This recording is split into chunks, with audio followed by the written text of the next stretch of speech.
All right, good evening, everybody. We're going to call the regular board meeting of the Brandywine School District to order. It's Monday, May 18th, 7 p.m. We're in the auditorium at Brandywine High School. Mr. Najemi, can we have a Pledge of Allegiance? I pledge allegiance to the flag of the United States of America and to the republic for which it stands, one nation, under God, indivisible, with liberty and justice for all.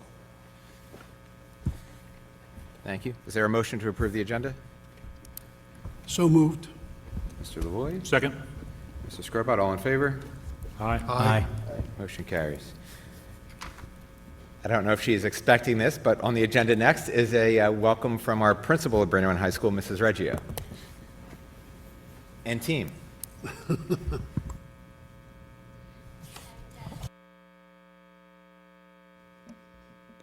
We had to jazz it up this time with the whole team. So, good evening, board members, Dr. Lawson, and community members. It is my great pleasure to welcome you to Brandywine High School again. I have been fortunate to welcome you here multiple times this year, and throughout the year, you've heard me say that Brandywine is the place to be. So tonight, we would like to highlight some very specific reasons why Brandywine truly lives up to that statement. I'm joined this evening by my administrative team to assist in this task, Ms. Joshua Tabron, Assistant Principal, Mr. William Wells, Assistant Principal, and Mr. Robert Holt, Assistant Principal. I will begin with the first reason Brandywine is the place to be, and that is our parents and families. You would not believe that just 2 nights ago, this building was transformed into the SS Bulldog for our after prom. Countless parents dedicated hours on Friday and Saturday turning our building into a live cruise ship experience, including a full arcade, shuffleboard, a casino, putt-putt, a tiki bar, a live camel, goldfish hunting, and a full Polynesian performance group featuring hula lessons and fire twirling. It was truly remarkable. However, the support from our families goes far beyond after prom. Our parents consistently support Brandywine through PTO involvement, volunteering, boosters, attending concerts and athletic events, and reinforcing the importance of education and school expectations at home. To all of our parents and families, thank you for an outstanding school year.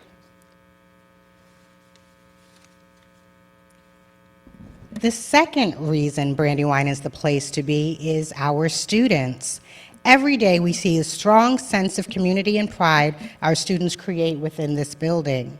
Beyond that, we observe internally, beyond what we observe internally, we hear from our outside neighborhood about the character and behavior of our students. Our bus drivers frequently tell us that Brandywine students are some of the best, and our community members often comment on how respectful, kind, and considerate our students are, both inside and outside of school. Our students continue to represent Brandywine with pride, and we could not be more proud of them.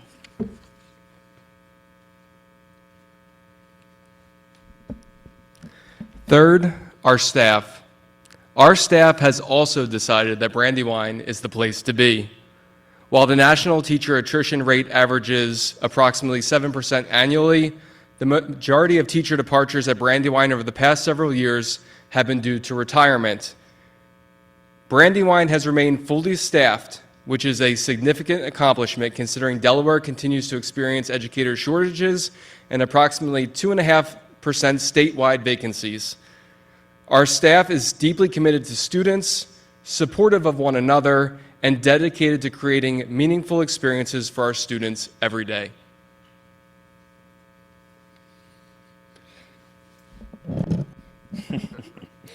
Finally, our community, whether it is the countless organizations and groups that utilize our facilities each day, local businesses that donate resources and support our events, or community members who continually invest in our students. We are reminded that Brandywine extends far beyond the walls of this building.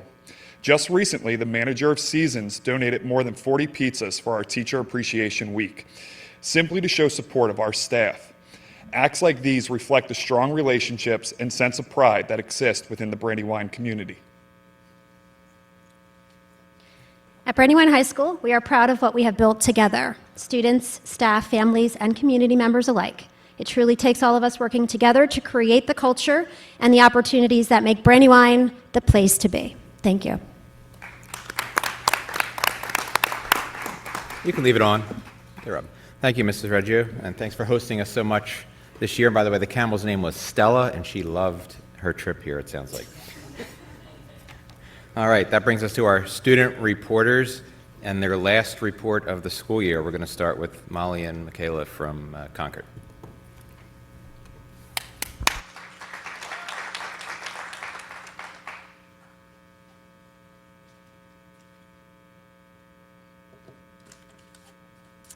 Good evening, everyone. I am President Michaela Michelson And I am Vice President Molly Andrews. of the Concord High School Student Council.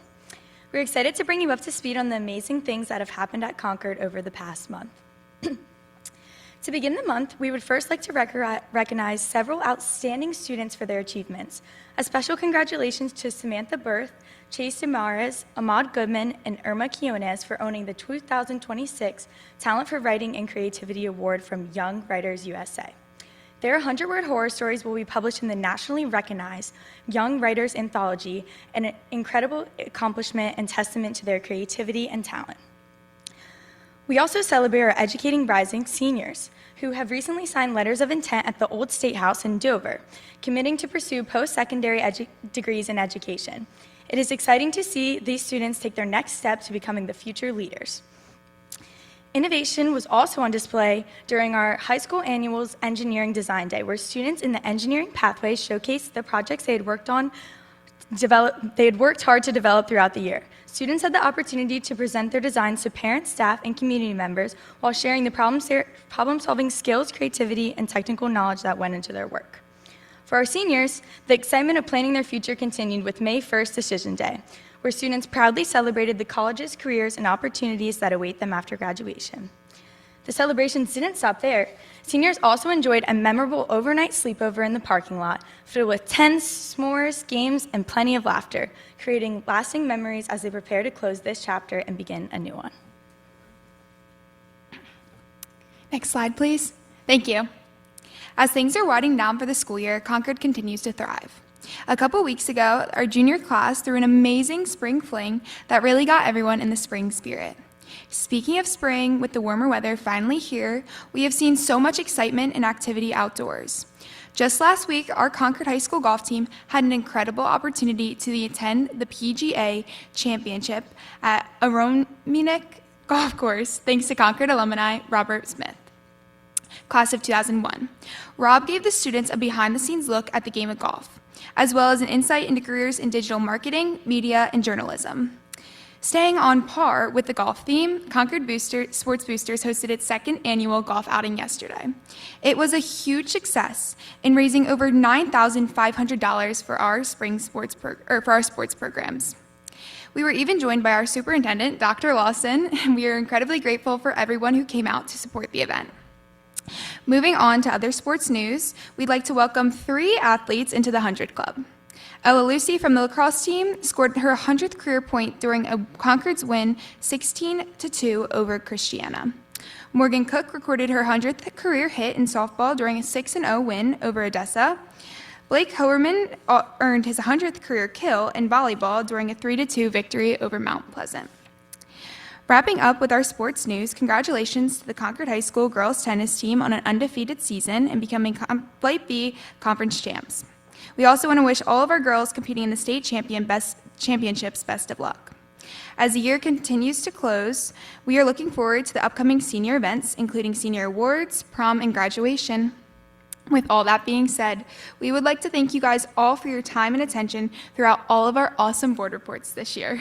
We are so proud to be BSD!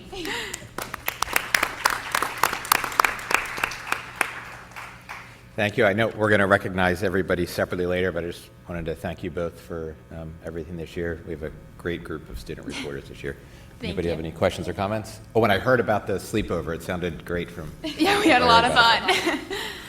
Yeah, I just wanted to congratulate the Concord boys volleyball team for being the team of the week in the News Journal this past week. Yes, that was awesome.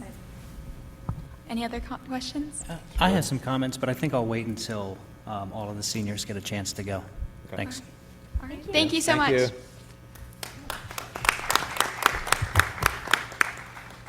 That brings us to Mount Pleasant. Stephen and Bridget.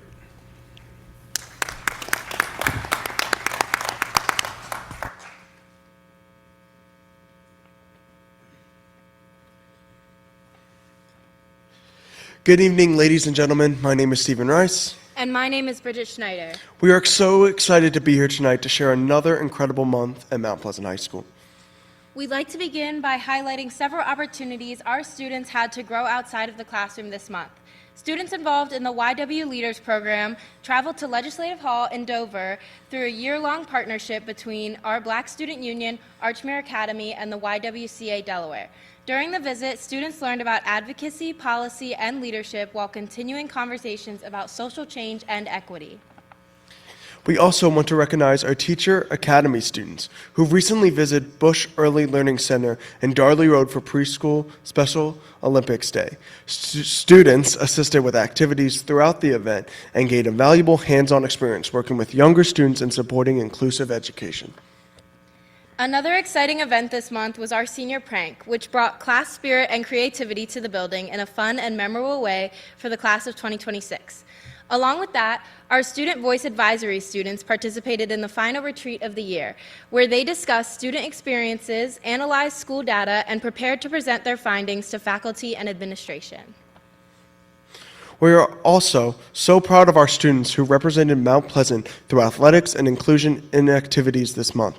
During Autism Acceptance Week and the Special Olympics Unified Soccer Tournament, students demonstrated an incredible school spirit, teamwork, and support for inclusion. Multiple adults at the tournament specifically complimented Mount Pleasant students on their sportsmanship and positive representation of our school's community. This month also showcased the strength of our academic and career-focused programs. Students in our business program had the opportunity to visit J.P. Morgan Chase, where they learned more about careers in finance and professional leadership.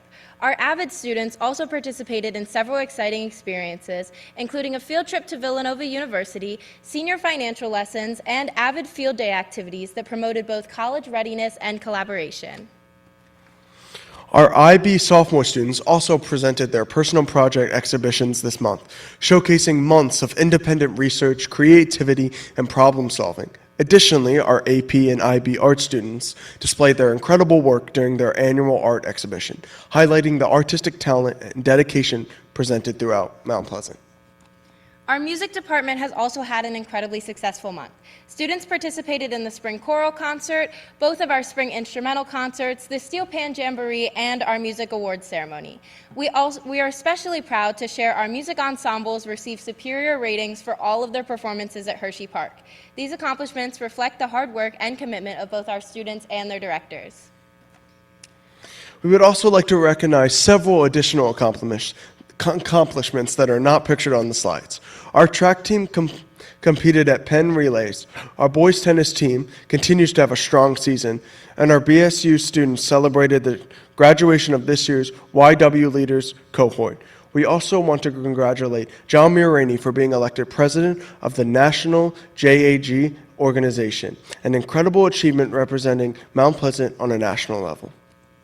Finally, we'd like to recognize our seniors as we continue celebrating Decision Day, awards ceremonies, and the many accomplishments of the class of 2026. As graduation gets closer, excitement around the building is definitely growing. Seniors are especially looking forward to prom and graduation as we prepare to celebrate the end of an unforgettable year together. To conclude this past month has truly highlighted the strength of Mount Pleasant community throughout leadership, inclusion in academics, athletics, and the arts. Thank you for your time, and as always, we are Mount. Any questions from the board? Thank you both. Steve, and good luck in the future. Bridget, will we see you back next year? No, I'm a senior. You're a senior? I don't know why I keep thinking you're a junior. All right, anybody else have any comments? All right, thank you, Stephen and Bridget. Thank you so much. All right, and that brings us to Logan and Julian from Brandywine.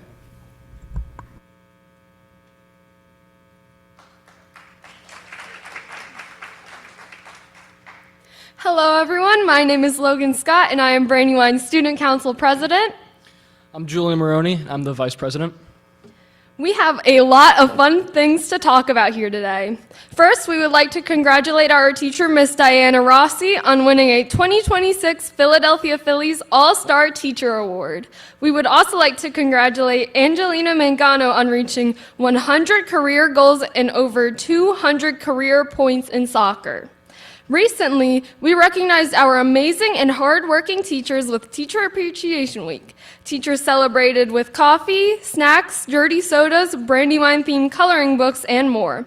We are so grateful for all of the hard work our wonderful teachers do. Last Saturday, our seniors celebrated prom. Prom took place at the waterfall where students ate, took pictures, and danced the night away. Following the event, students came to Brandywine for after prom and discovered the school had been turned into a cruise ship, complete with an arcade, mini golf, a casino, and more. Some stops along the way included Mexico, Morocco, where there was a real camel. I hear Miss Reggio mentioned it. Her name was Stella. I got to pet her. It was the best thing I've ever done. And Hawaii. Students ended the night participating in a traditional and interactive Polynesian dance followed by a Polynesian fire show.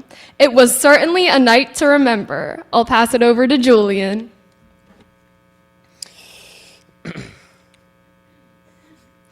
As our school year is coming to an end, we have a few final events I'd like to highlight. In the world of Brandywine sports, volleyball took on Odyssey in the quarterfinals of the state tournament, the furthest team either team has ever gotten to. Girls soccer won the Blue Hen Conference with Angelina Mangino scoring 26 goals in just 15 games. Other teams that also made the playoffs were boys lacrosse and softball. The art show is May 20th from 6 to 8 p.m. at Brandywine, featuring some of our students' finest pieces. Our field day is May 29th.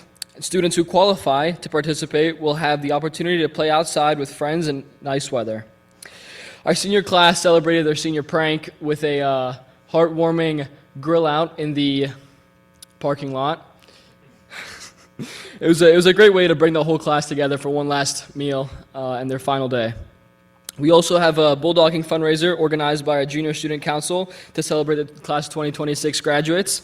Juniors will drive to seniors' houses and plant graduation stakes in their yard and leave them there for a day.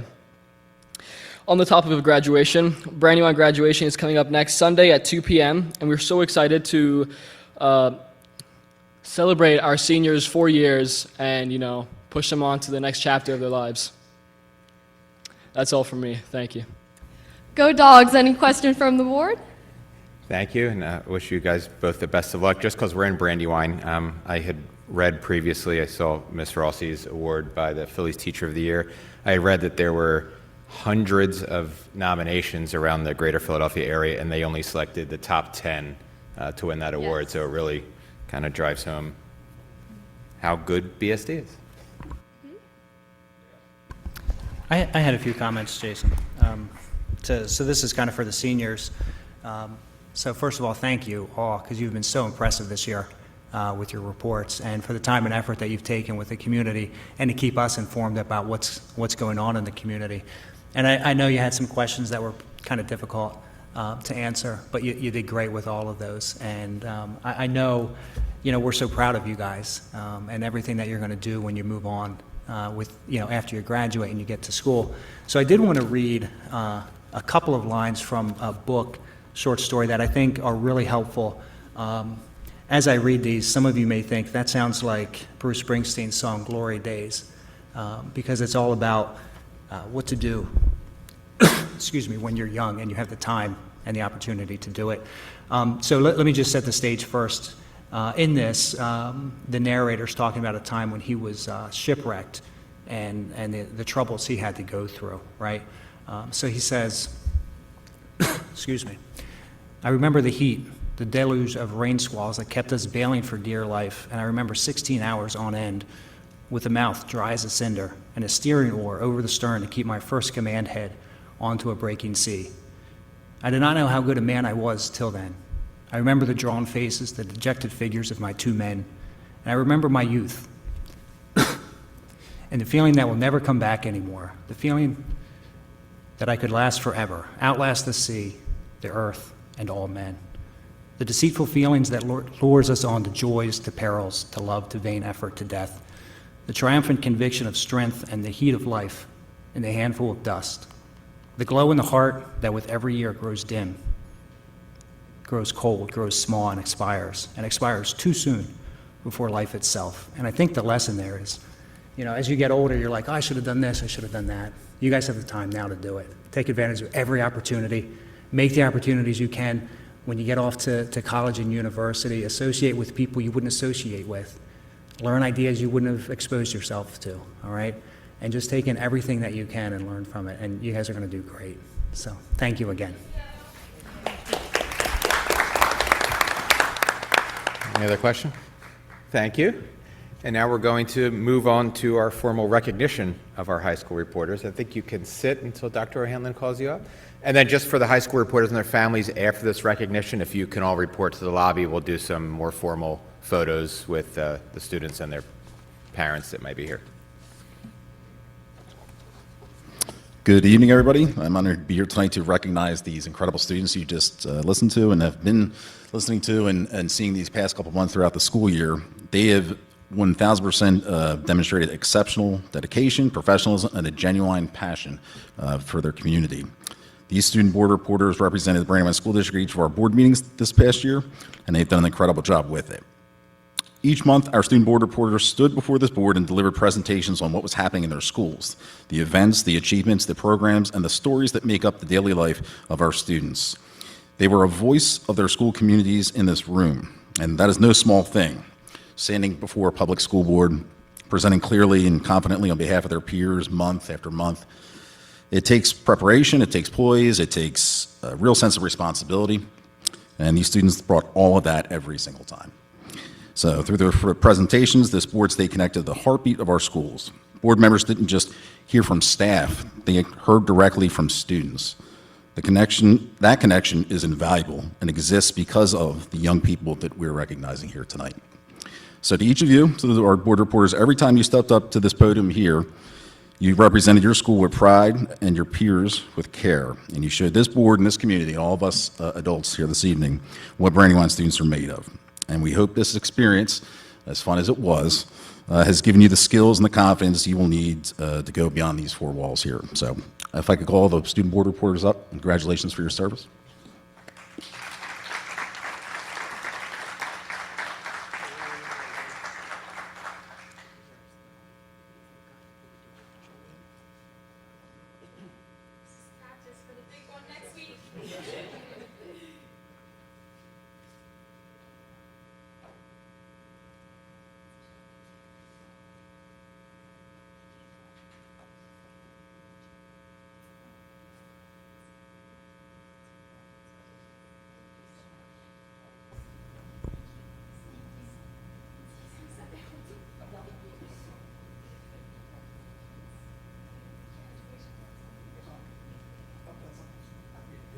Thank you all. Congratulations.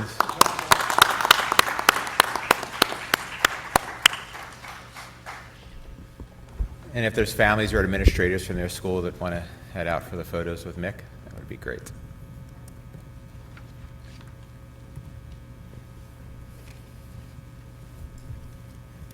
All right, and that keeps us with Dr. O'Hanlon.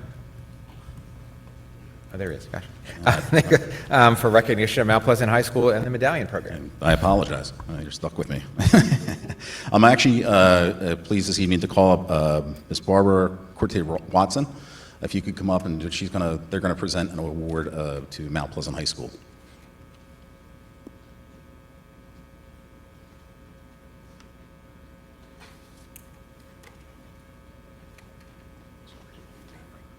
No, actually, Barbara, sorry, my name is, good evening.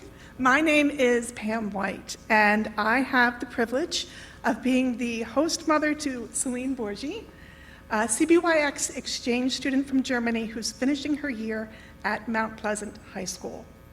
CBYX stands for Congress Bundestag Youth Exchange, a federally funded competitive scholarship program jointly supported by the U.S. and German governments.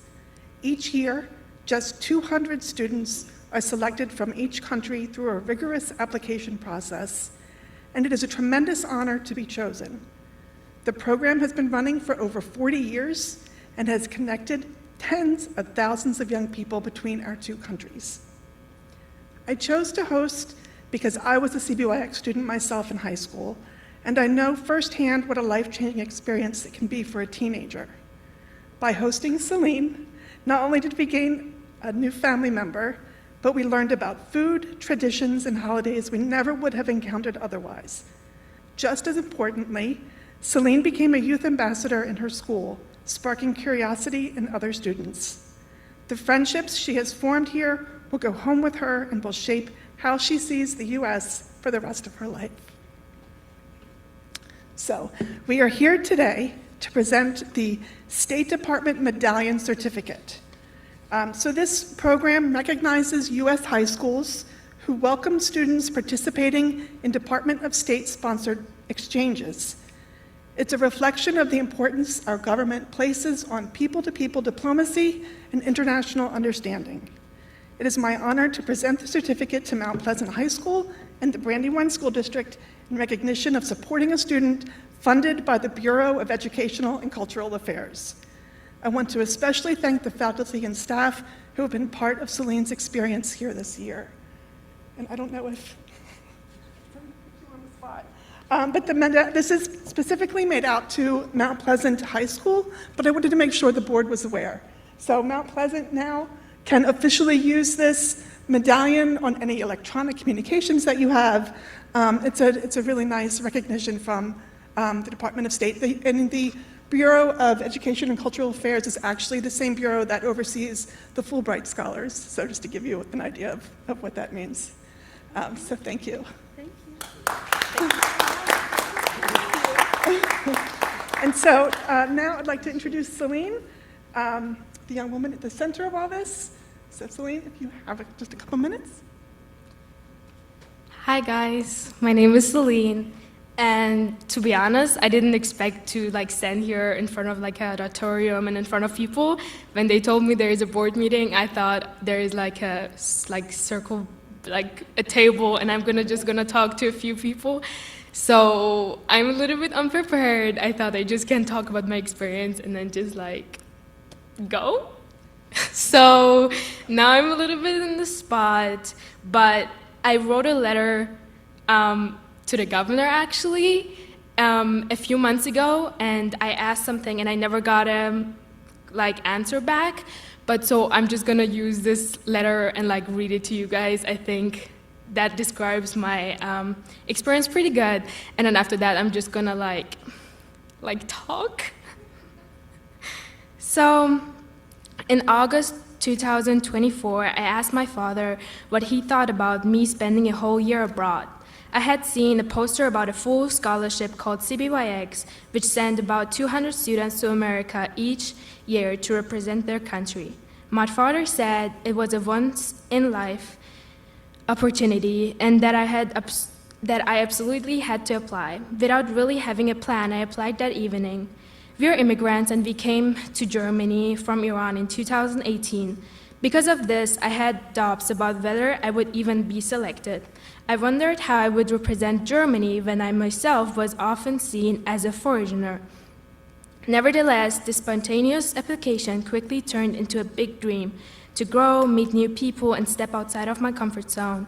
And after 3 rounds of selections and a lot of paperwork, I received a confirmation of my scholarship on January 31st, 2025. Shortly afterwards, a war broke out in Iran. While I was simultaneously applying for my visa application was rejected once verbally and once in writing. In June 2025, I finally received a call informing me that I probably wouldn't be able to do my exchange year because my German passport said that I was born in Iran.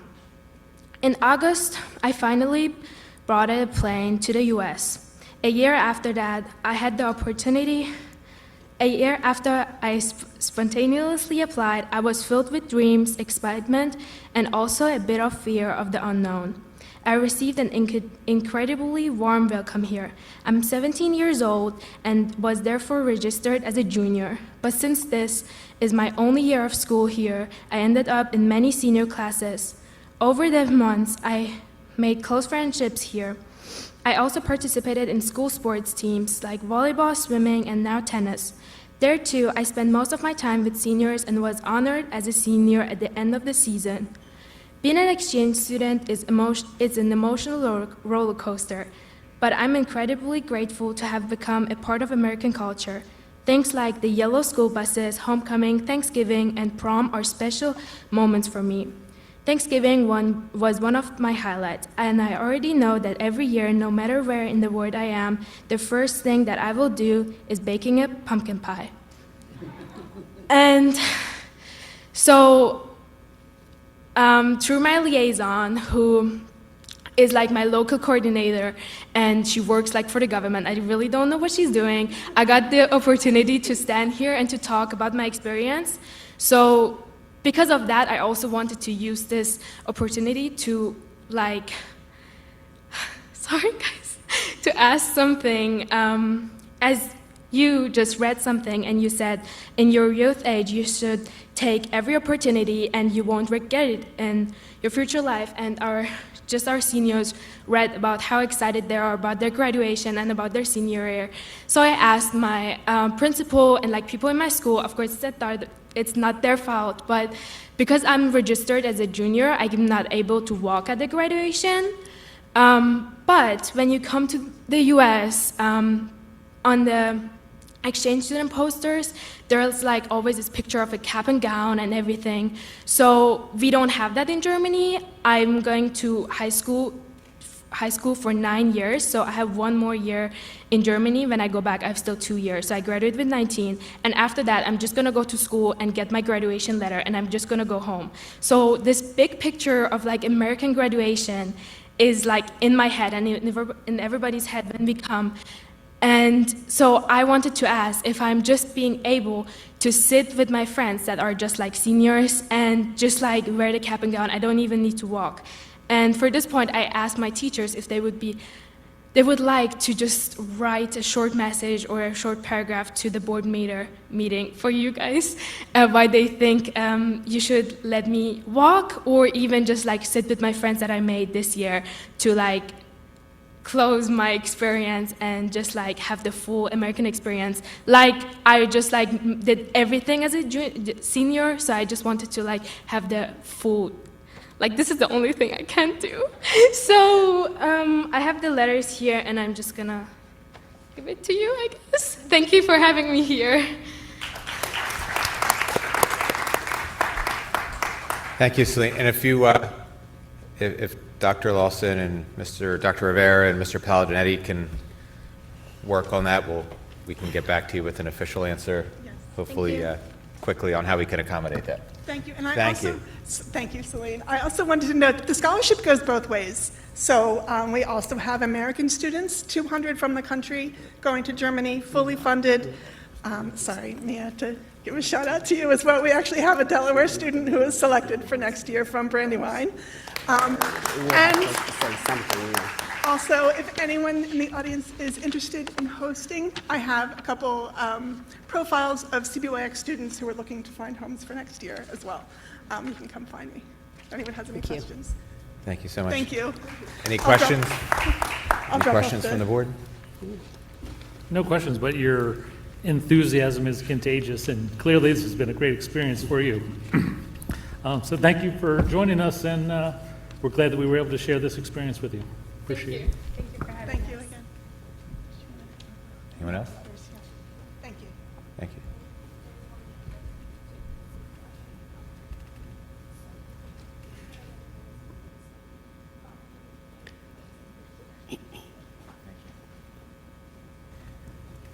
All right, and that brings us to Dr. Lawson with District News and Updates.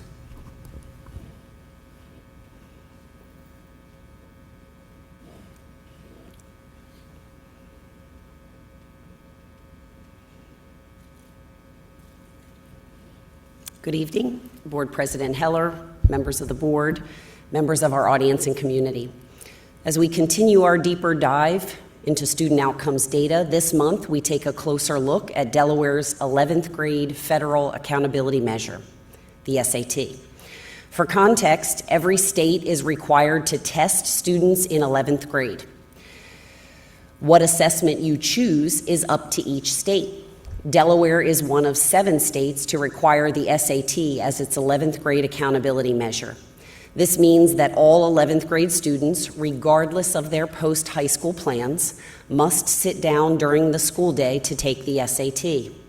7 other states structure it the way Delaware does, by offering it at no cost during the school day, but it's not mandatory or required for accountability purposes.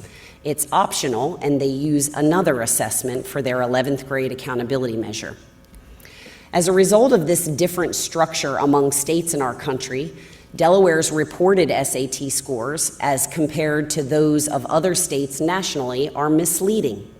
14 states and Washington, D.C. contract with the College Board to offer the SAT on school days to all juniors at no cost.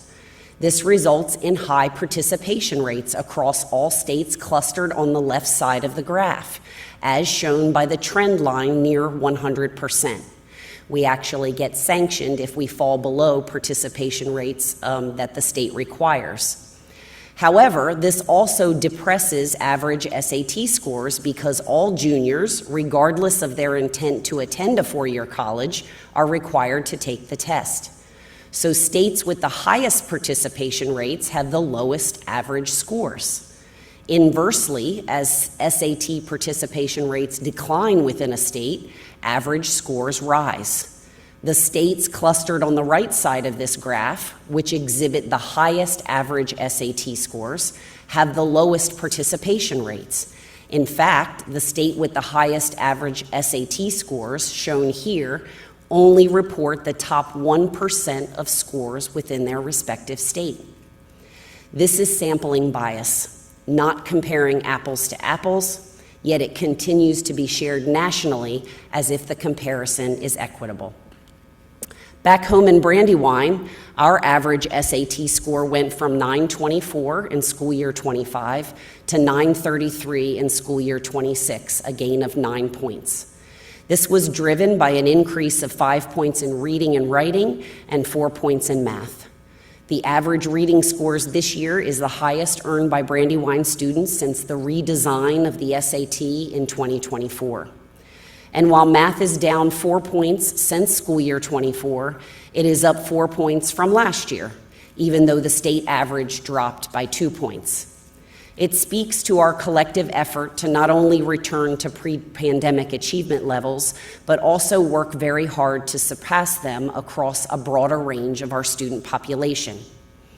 Let's dive one level deeper into Brandywine's SAT scores to test our hypothesis as to whether the point gains in our average scores reflected broad improvements for students, which we desire, or a skewing effect of a few higher student scores. After analyzing our score distributions, especially compared to the state, we can see that our rise in points was a result of broad improvements for students across the system because we have fewer students in the lower score ranges and a higher concentration in the higher score ranges. May 4th through May 8th, we celebrated Teacher Appreciation Week across the Brandywine School District. The love, support, care, and appreciation exhibited through the hard work of our PTAs, PTOs, volunteer families, students, community organizations was humbling. We cannot thank our villages and communities surrounding our 16 schools and site program enough for giving their time and appreciation to our fabulous educators. We know that the single greatest impact in education is a child's teacher. We are eternally grateful to those who dedicate their professional careers to the art and science of teaching. On May 6th, we celebrated National School Nurse Day and recognized the impact our school nurses have across the Brandywine School District. Every day, our nurses do far more than care for students who are feeling ill. They support the physical, emotional, and mental well-being of our students, respond to emergencies, manage complex medical needs, and help ensure students are healthy, safe, and ready to return to class. We are grateful for their collective expertise, compassion, professionalism, and dedication to our schools each day. Thank you, BSD nurses, for the important work you do for our students, staff, and families. On May 1st, we recognized School Lunch Hero Day and celebrated the incredible cafeteria teams across the Brandywine School District. Every day, these dedicated staff members work to serve a variety of nutritious yet delicious meals, create welcoming environments for students, and help ensure our children are ready to learn and succeed. From early mornings to busy lunch periods, our nutrition services staff work hard behind the scenes in our cafeterias to care for our students with kindness and professionalism. Thank you, School Lunch Heroes, for everything you do for our students in schools each day. And as always, we end with a monthly video by Mick.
Hey guys, how are you? It's always a pleasure to come to Forward.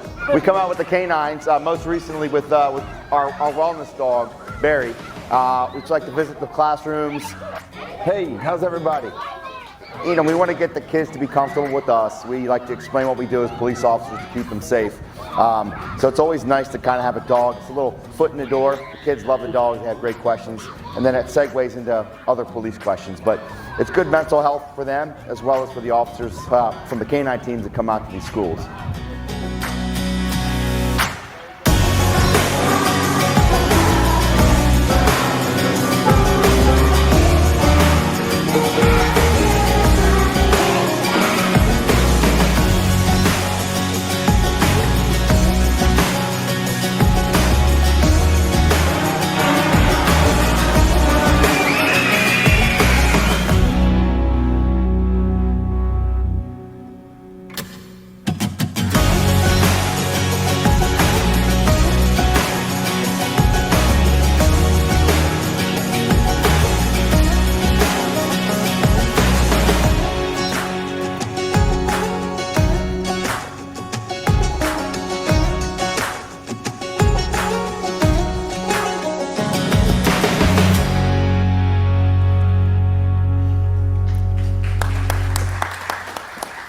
President Heller, this concludes my monthly report.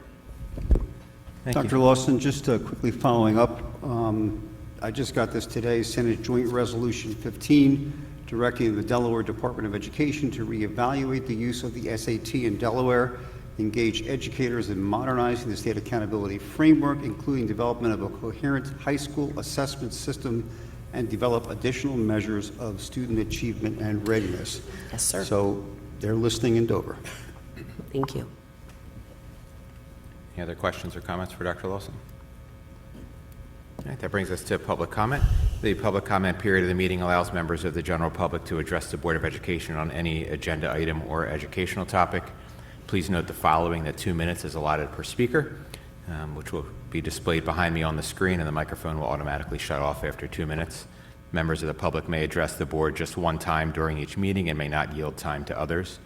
There are no virtual attendees tonight, and this allotted time is for the public commenter to share their thoughts with the board, not necessarily for the board to engage in a two-way dialogue. Just keep in mind that comments that include profanity and/or defame or demean the character of any individual person are not permitted. We have no online public commenters, but several in-person public commenters. starting with Mr. Andrews.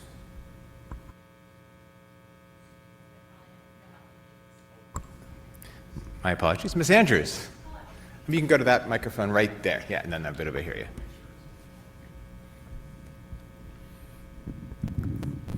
I left my glasses at work, and I thought it said Neil. I apologize. I was thinking you were going to say Noel, but that's all right. We're good. Thank you. Okay. Good evening, board officials, Dr. Lawson, and members of the Brandywine School District community. My name is Noelle Andrews, and I am the mother of 4 and have been in the district for 21 years. My daughter Molly is the youngest and will be graduating in the class of 2026.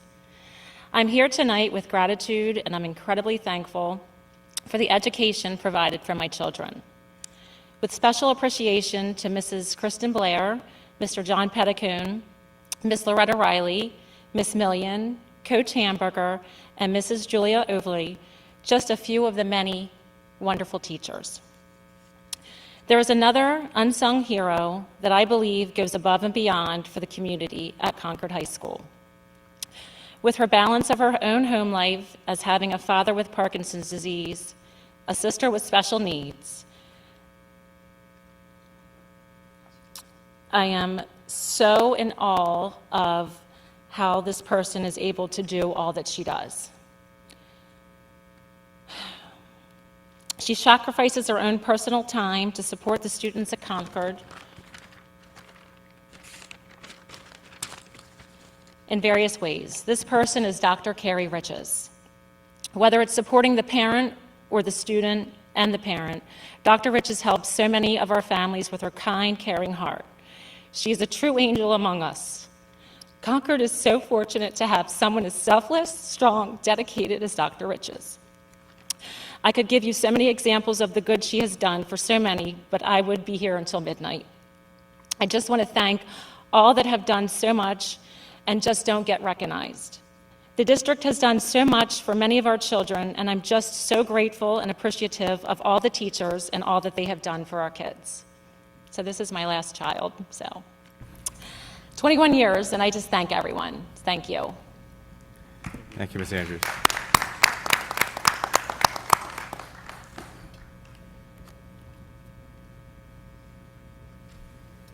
Our next speaker is Ms. McGurk.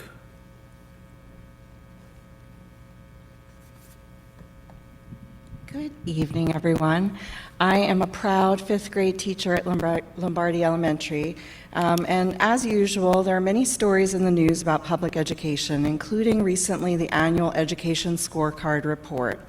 This report has stated that what many educators knew already, that declining scores on standardized tests did not start with COVID. What I'm alarmed about this particular report is that it poses a theory that one of the reasons for the decline is the fade out of test-based accountability. I think in Delaware we know this is simply false. BSD's board recognized early on the problems with the overuse of standardized assessments.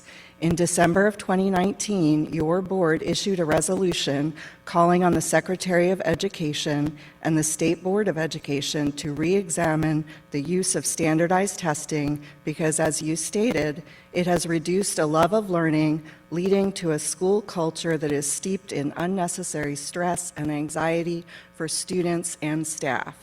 This has not changed. In 5th grade, the 3 NWEA MAP tests in ELA and math, plus the 2 Smarter Balance tests for those subjects, 3 social studies Smarter Balance tests, 1 science, and the Naglieri tests for gifted and talented that are now given in class to all the 5th graders add up to between 22 and 29 instructional hours. It's impossible to develop a culture of attendance without addressing the overuse of these assessments. Thankfully, the state of Delaware has begun a process of assessment reform, and I hope that you as board members will revisit your resolution and again share your opinions with the state and also use your voices to correct anyone who falsely claims that test-based accountability has been faded out. Thank you. Thank you, Ms. McGurk. I apologize that I can't read the last name without my glasses, but the first name for the next speaker is Gabriella.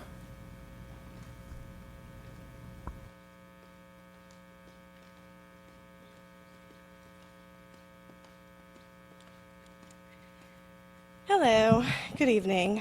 All of these comments and this whole thing has been so joyful. I'm sorry to throw a grenade. My child was strangled by a classmate at his elementary school last month in April. There is video evidence that he was strangled and that it was witnessed by a teacher clear as day.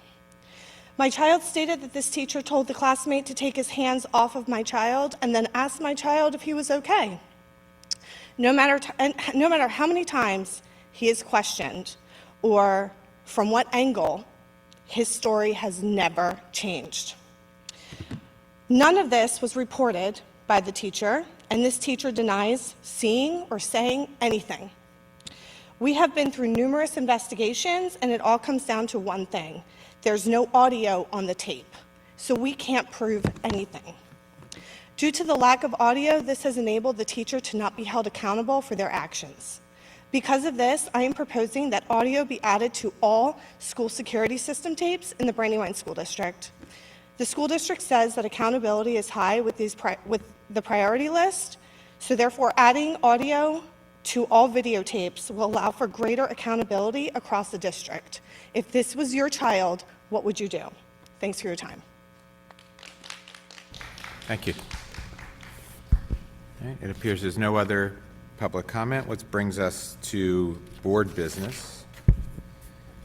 Mr. Ackerman is first with the Delaware School Boards Association Executive Board. The Executive Board met on the first Wednesday of May. We had a quorum. We discussed the dues for the coming year as well as the dues for this year. There will be no change in DSBA dues. Our dues actually went down slightly since we had a few less units than we had in the past, so we were getting a little bit of a break next year. In addition to that, we did put together a slate of officers for next year, which are all of the current officers who are going to continue in their positions if they're elected at our next meeting. We do have one new person joining the team for our legislative chair. Matt Booker is not running for re-election on his board seat, but Jason Snow from Smyrna is going to be the legislative chair for the next school year for DSBA. Thank you, Mr. Ackerman. Mr. Scarbout, District Finance. District Finance Committee met last week, May 13th, where we discussed the monthly financial report for April. Also, conversation, I think I mentioned last month, the District Finance Committee made up of members of the public as well as some district representation, but it's a community-driven group, and they've been very intentional over the last couple years with regards to referendum and being mindful of how that is delivered and approached and communicated to the public. So it's going to be a continuing theme in the near future. Last referendum, we went to the public and told them that we would, it would be money that would last 3 years at least.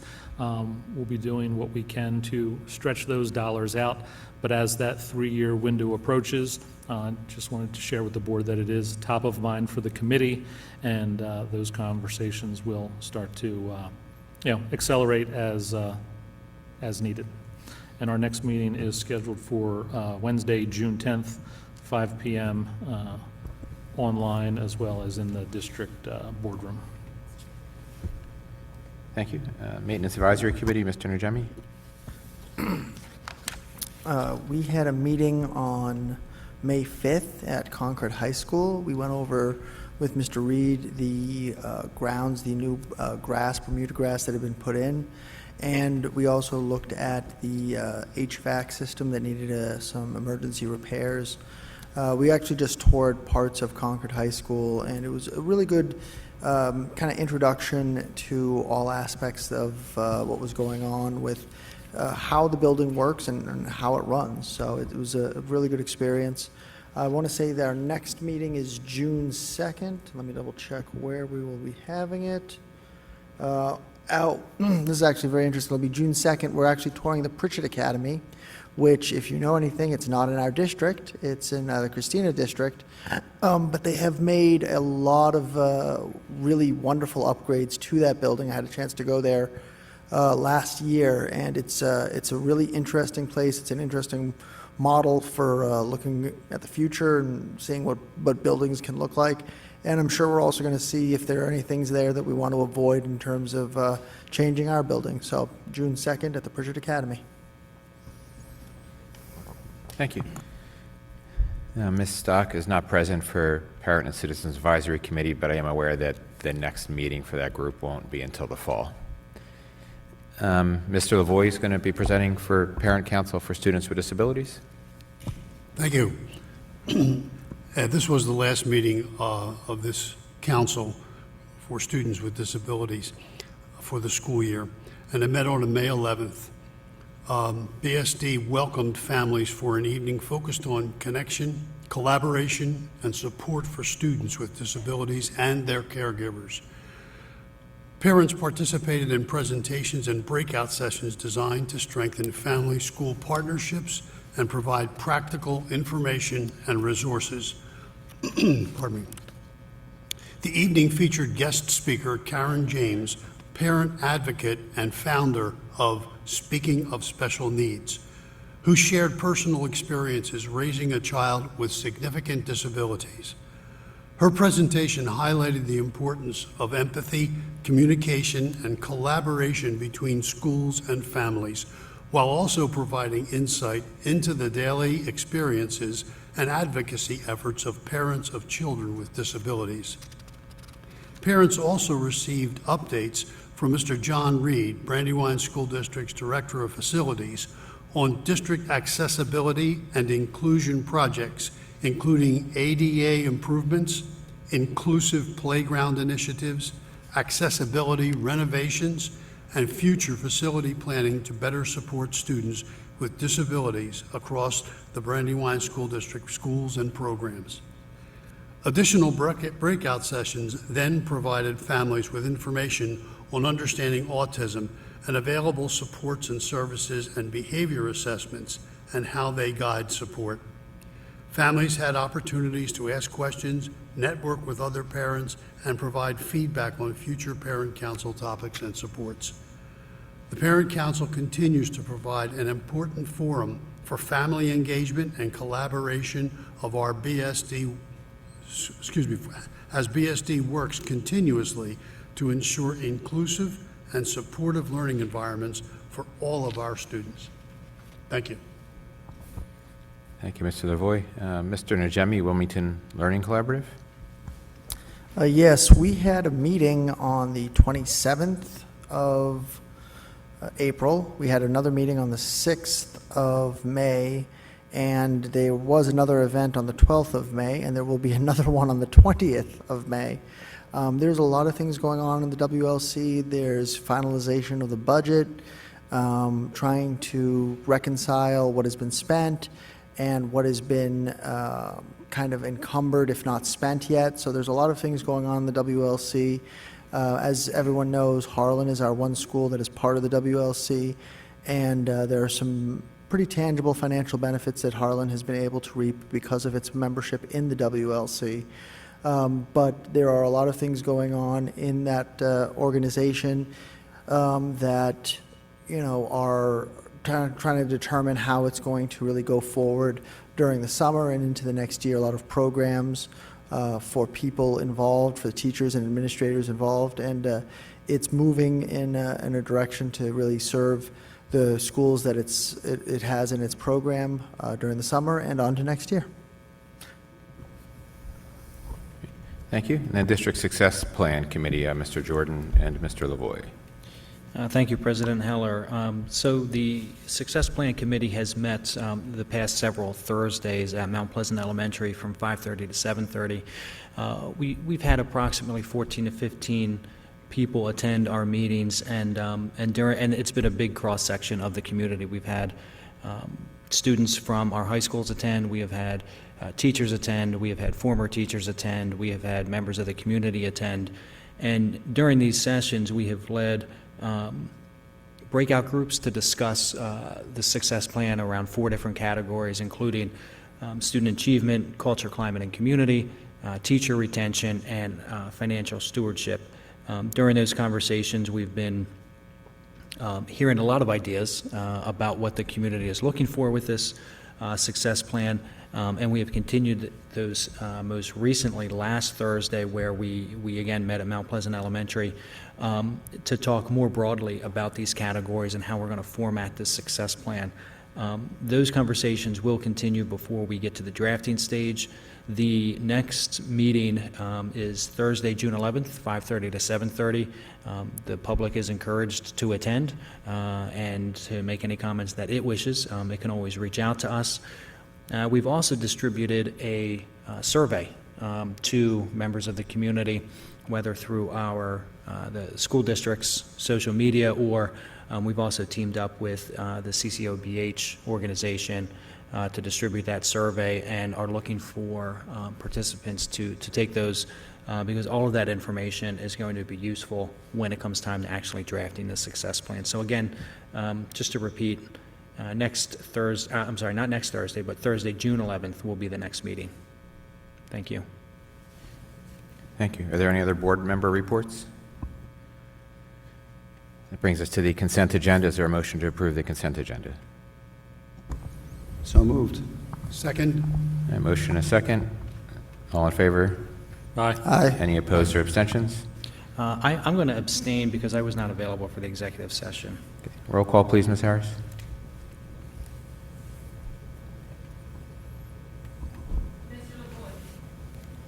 Yay. Yes. Yes. Yes. Abstain. Yes. Thank you. Motion carries. And that'll bring us to personnel matters. Is there a motion to accept the personnel report as discussed in executive session? So moved. Second. Motion and a second. All in favor? Aye. Aye. Aye. Any opposed or abstentions? I'm afraid I have to abstain again. Roll call, please, Ms. Harris. Yes. Yes. Yes. Yes. Yes. Abstain. All right, motion carries. That brings us to student matters. Is there a motion to approve student matters? Let's just go with a roll call, please, Ms. Harris. Sorry. Is there a motion first? So moved. A second? Second. All right, can we have a roll call, please, Ms. Harris? Yes. Yes. Yes. Yes. Yes. I must regretfully abstain. Thank you. That brings us to 9A, old business. Dr. O'Hanlon, the BSD revisions to the calendar for 26-27 school year.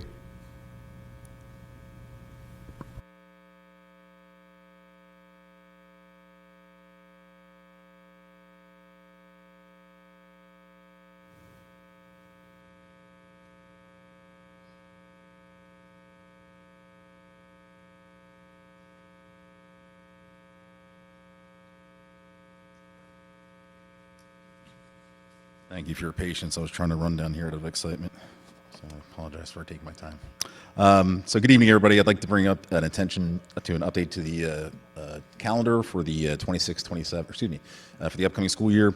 As you may be aware, the state has moved the Professional Development Day from October 9th to September 15th. And as a result of that, October 9th will no longer be a Professional Development Day and will now be a regular instructional day for students. The calendar has been updated to reflect this change. We'll communicate with this with our staff and our community and our parents. So that's that. I just also want to inform the board that moving forward, I'm going to be stepping into the role as the chair of the calendar committee. And I certainly welcome any thoughts and or feedback from the board regarding the calendar. And in addition, we're going to be emailing families, BSD families, in the coming weeks, a survey regarding the 27-28 calendar in order to gather feedback about that. So happy to be on board. Thank you. Is there a motion to accept the change to the calendar? So moved. Second. Motion and a second. All in favor? Aye. Aye. Any opposed or abstentions? Motion carries. Thank you. Dr. Rivera, the Boys and Girls Club lease addendum.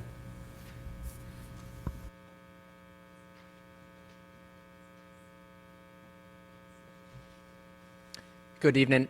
There's only one minor update I would like to give to the presentation and the draft that you saw last month. There was an edit, there was a change. It's very minor that you probably did not pick up on. Through our negotiations since the last board meeting, the Boys and Girls Club asked for additional storage space, having a closet, 2 closet spaces, which increased the percent of the lease from 24% to 25%, which is represented in the amount that they are also being billed. So that number increased as well. So that it was the only change. We did follow up on the question, President Heller, you asked about facilities use in the evening. They said they use it usually as late as 9 p.m. every night. However, they did say they have been allowing another organization to use the gym on Sundays, which I said now that they need to go through our facilities use and will be charged for that usage. So those are the 2 updates. Thanks. And you were looking for approval tonight, correct? Yes. All right. Correct. Is there a motion to approve the lease for the Boys and Girls Club? Just to clarify, there is language in that contract that prevents them from subleasing or subletting. Correct. The All facilities. our leases have that language in it. As I thought. Okay, thank you. Move to accept. All right, there's a motion. Is there a second? Second. Motion and a second. All in favor? Aye. Aye. Any opposed or abstentions? Motion carries. Dr. McKinney, oh, there you are. Dr. McKinney, for the Student Code of Conduct, second read / final approval.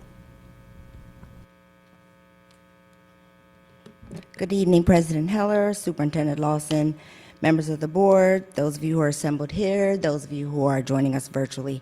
I am Dr. Yolanda McKinney. I'm here tonight seeking board approval for the 26-27 Student Code of Conduct.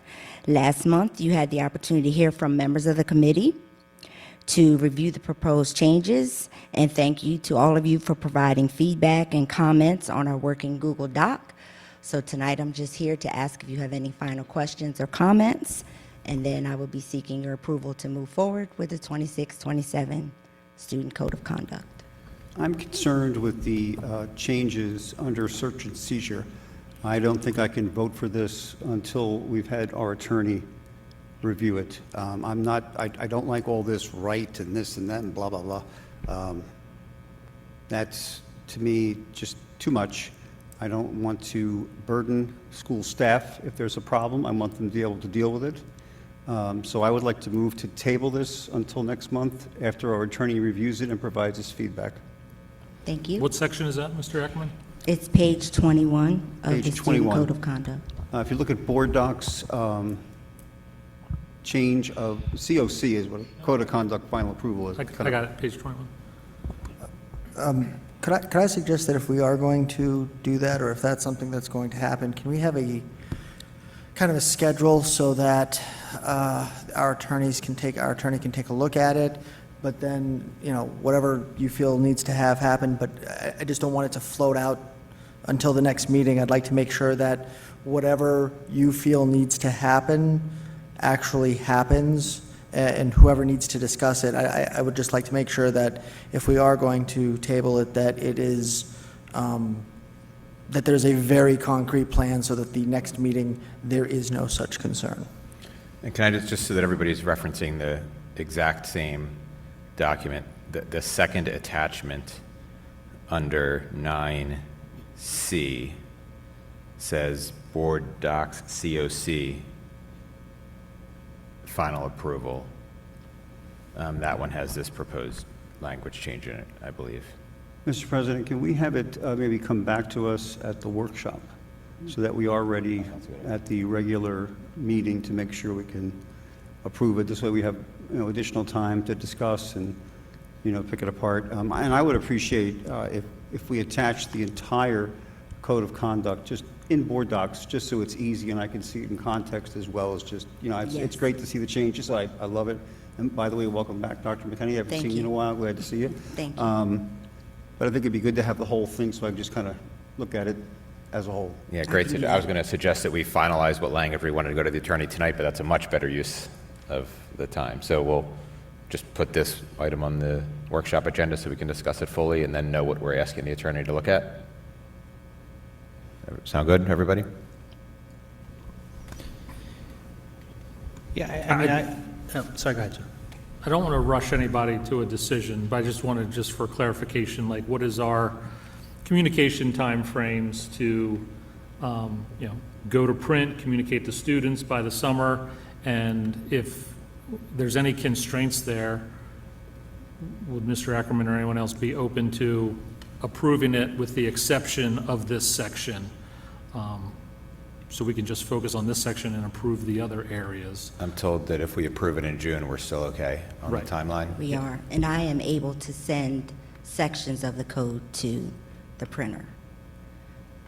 So however you guys decide you'd like to do it. If you'd like to approve it pending this part, I'm okay with sending that, the part that's been approved. If you decide you want to talk about it at your retreat, and then you want to port the whole thing, June is fine. We still have time to get it to the printer and get it to schools by August. So there's no advantage of approving it, portions of it. There's no advantage to us approving it in parts as opposed to a whole, correct? No, either would work.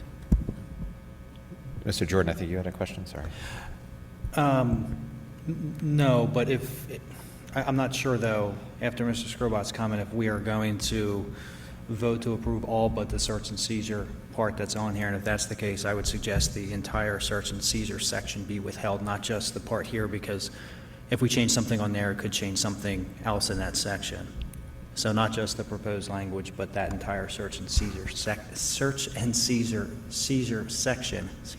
should be withheld if we're going to vote. But I think we have some legal obligations to include it, correct?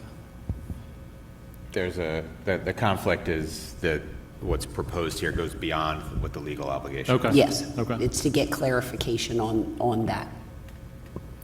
I would just ask that other members of the board, if I don't want to come back in June and then have questions or concerns about another area of the code of conduct. If we're going to postpone it, I would like it to be specifically for this section and not keep postponing this if anything else were to come up. I'd like us to all be certain of our thoughts on any other areas as well. I agree. Does anybody have any thoughts on other areas? I do think it's cleanest to approve an actual final document, though, instead of sections. Does anybody disagree? Mr. Ackerman, can you restate your motion, please? I'm good either way. I could go with your route, Mr. Skrobot, or I can go with just, reviewing it at our workshop and then... I think one and done is fine. I'd rather not piecemeal it. Okay. So the motion is to table this until the June meeting, but we'll discuss it at the next workshop. Yes. Is that correct? Pending legal review of the search and seizure section. Is there a second for that? So the motion is to table the vote on the code of conduct until the June meeting, but it will be added to the June 1st workshop agenda for discussion. So moved. Second. Okay, there's a motion and a second. All in favor? Aye. Aye. Any opposed or abstentions? Motion carries. Thank you, Dr. Thank McKinney. you. We'll have it next month. All right, new business. I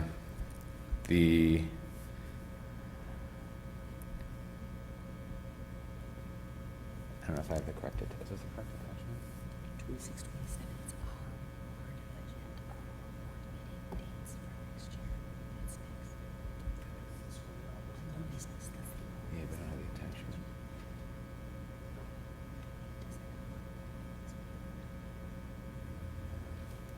I think we have the wrong attachment. No, yeah, it's the incorrect attachment. Ms. Harris, are you able to email the board the proposed dates?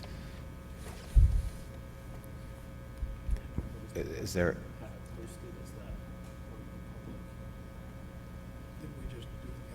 No, this is our meeting schedule. Our meeting schedule. Oh, I see.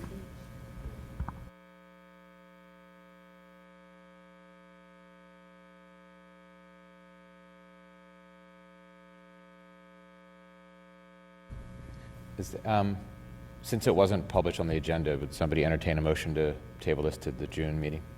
So moved. Second. Second. All in favor? Aye. Any opposed or abstentions? All right, motion carries. We'll move that to the regular June meeting to approve. And that brings us to Mr. McCoy to close out the night with the monthly financial report.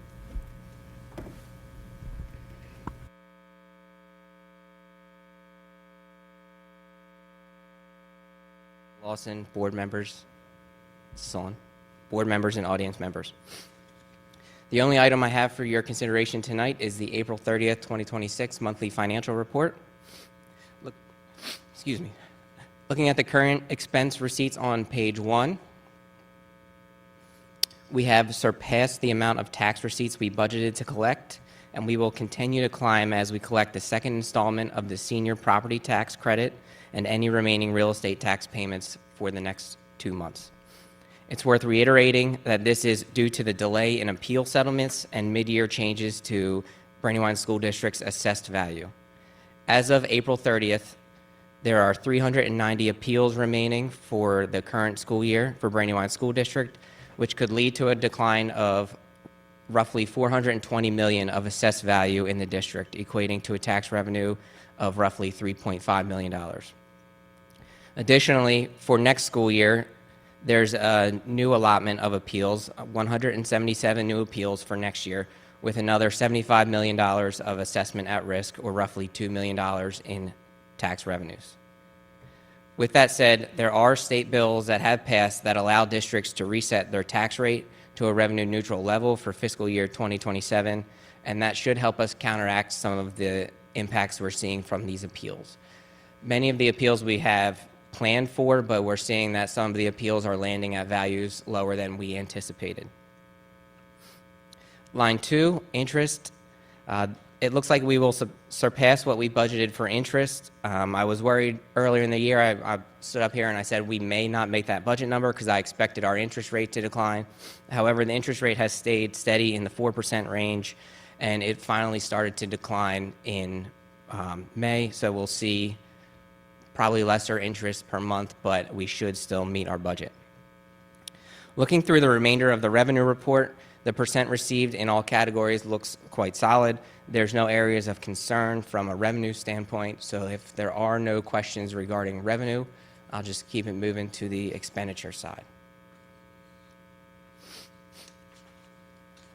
All right. So moving on to page 3.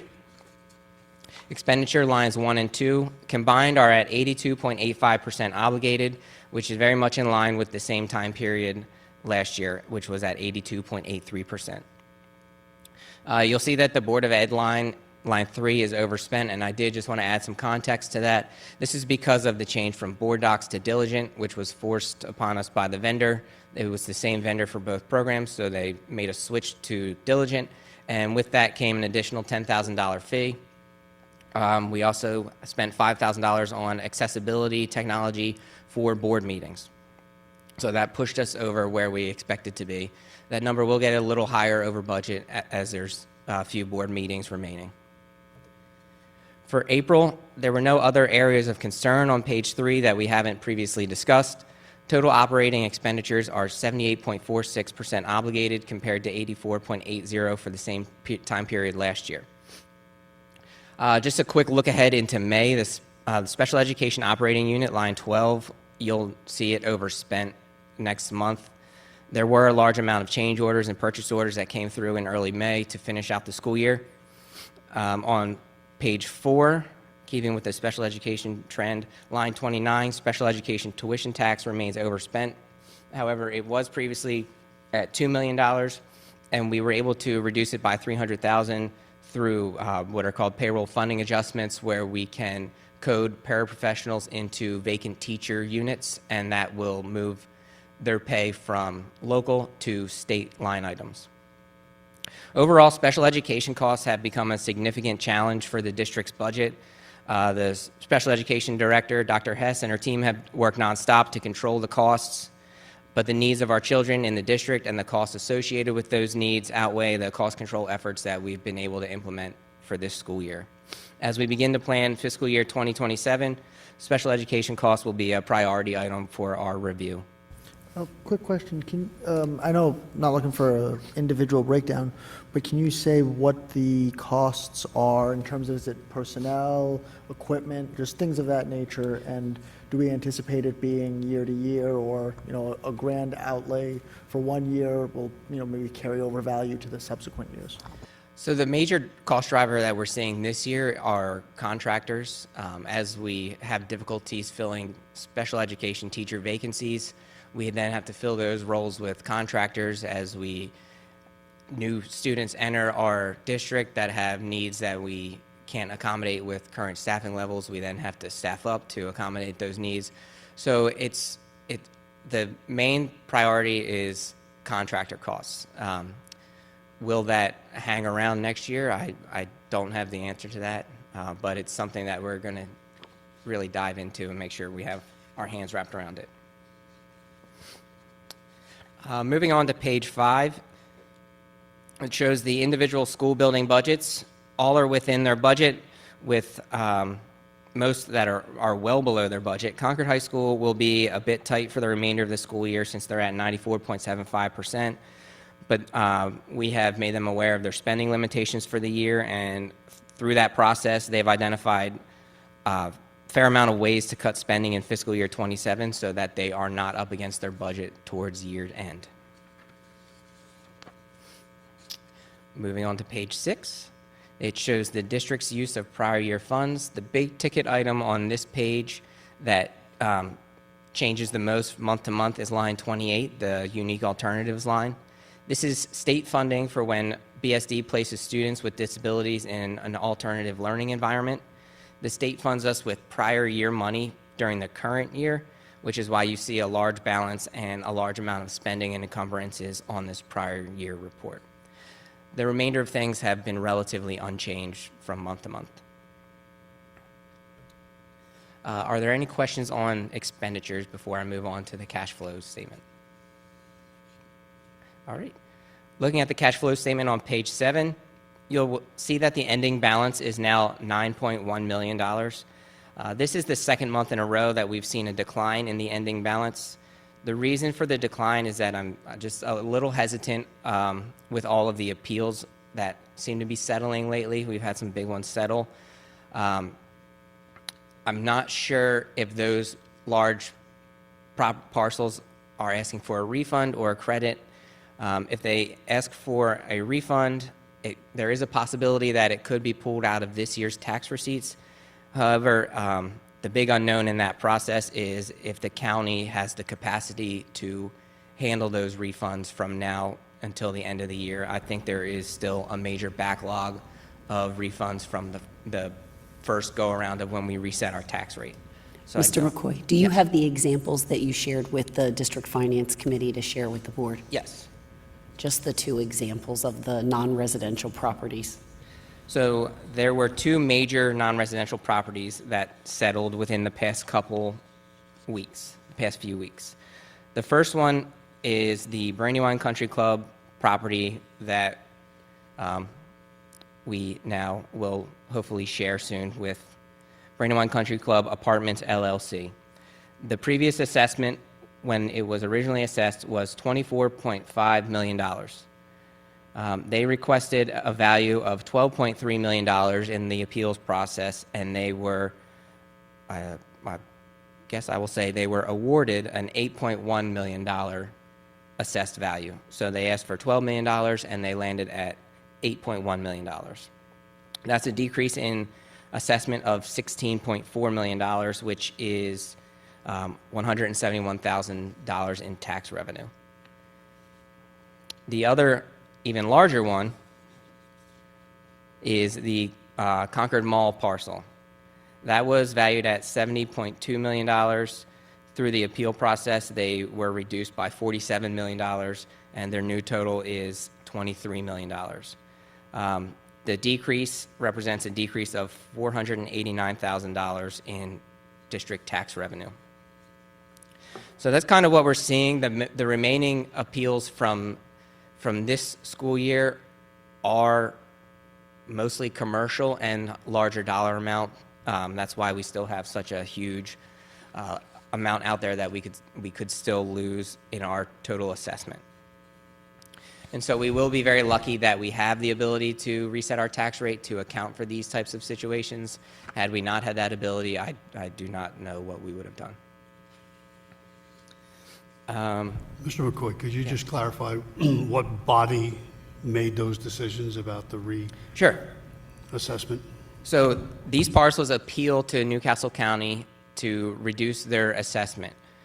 Newcastle County then hires a third party to go out and do valuation of the property, and that valuation they send back to Newcastle County with recommendations of where the assessed value should land, and Newcastle County takes that information and turns it into their new assessment.